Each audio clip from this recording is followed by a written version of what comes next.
Well, all right, last up in this chapter 5, linear inequalities. And last up in chapter section 5-6, graphing inequalities in two variables. This corresponds to example 4, page 319. And in the guided practice, we've got a word problem where we're being asked to write and solve an inequality. It says here, Neil wants to run a marathon at a pace of at least 6 miles per hour. Write and graph an inequality for the miles y he will run in X hours. So we've got one variable, y, is the number of miles he'll run. X is in hours that it'll take. And this term, at least, tells us that we are going to be talking about a greater than or equal to inequality.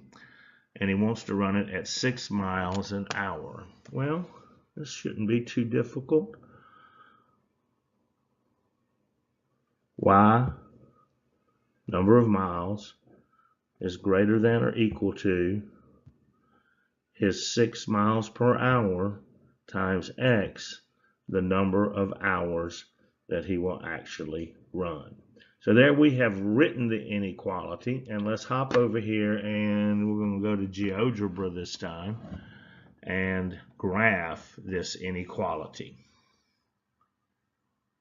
Hold on. All right, so we're over here in GeoGebra. As you see, we got us a coordinate plane up, and we are going to input our equation, which is y, and I don't have a greater than or equal to option here, so I'm just going to go with greater than 6x. That was the equation that we wrote. In Shazam, we see here that we've got a graph up. It's passing through the origin. That would be expected since I have 0 is actually my y-intercept. But one thing about this graph and the way I've got it viewed here, this direction here, going down the horizontal axis, the x-axis to the left of the origin, well, that's negative time. And I can't have negative time. And going down here, down the vertical axis, the y-axis, well, this would be negative miles, and I can't have negative distance. So I can just kind of grab this thing and scoot it over like this, and there's my graph. This portion right here, right through here, is the graph of that inequality.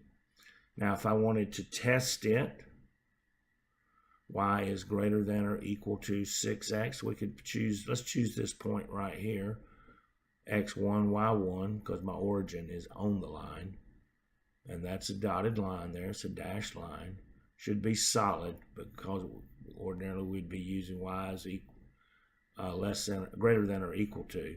But let's just plug in 1 for y and 1 for x. Remember, we had y equals, I'll move the thing again. Y equals 6x. So if I substitute 1 for y, then it's y is greater than or equal to, I said equal a minute, greater than or equal to 6 times 1, 6. Well, 1 is not greater than or equal to 6, and therefore that would not fit our graph. Now, how about where we got 1, 2, 3, 4, 5, 6? This point right up here. Well, that's where x is equal to 1, y is equal to 6. I substitute in 6 for y and 1 for x. So 6 is greater than or equal to 6 times 1, which is 6. Well, 6 is greater than or equal to 6. All right, well, there we go. We have written and graphed an inequality. Let's move on to the next chapter. What you think?